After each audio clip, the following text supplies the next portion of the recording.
Native Americans could have won the war against the colonizers, but they lost because they're too good of people. If you've ever studied Native American history or read books like An Indigenous People's History of the United States or Bury My Heart at Wounded Knee, you find out very quickly that the Native American people were absolutely amazing people. You see how incredible and capable and fierce these people were. And at some point you begin to ask yourself, how did they lose?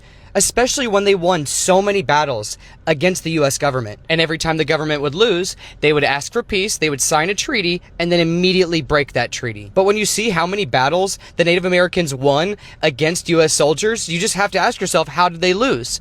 And the reason is because they were too good of people. Because even though their warriors were better than the US soldiers, even though they were better strategists than the US soldiers, the reason they lost is because they don't have evil in their heart. They didn't have hatred in their heart.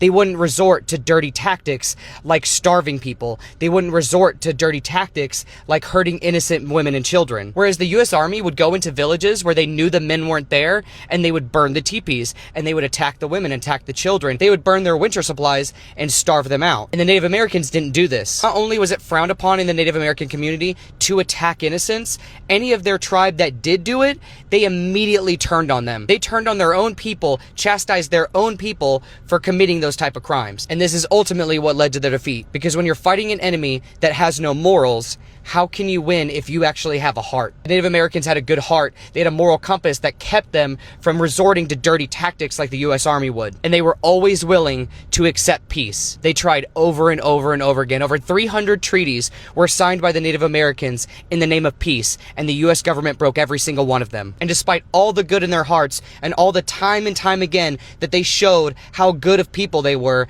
they still history remembers them as savages, even though the real savages, the ones really doing the scalping, was the American Army. They had such good hearts that they would go out of their way and at great cost to their own well-being and safety to protect innocents. And because they were such good people and they were willing to put themselves in harm's way to protect innocents, the US Army used that against them. And every time the Native Americans would come to the table for peace and sign a treaty in the name of peace, the soldiers would wait until the defenses of the Native Americans were down, and then they'd attack them anyway. Because who's going to hold them accountable? No one. It's just heartbreaking to realize that the reason why the Native Americans were almost completely wiped out, the reason they lost all of their lands, all of their rights, all of their true freedom, because they had true freedom, the reason they lost all of that is because they were such good people, because their hearts were actually good and pure, and it cost them everything.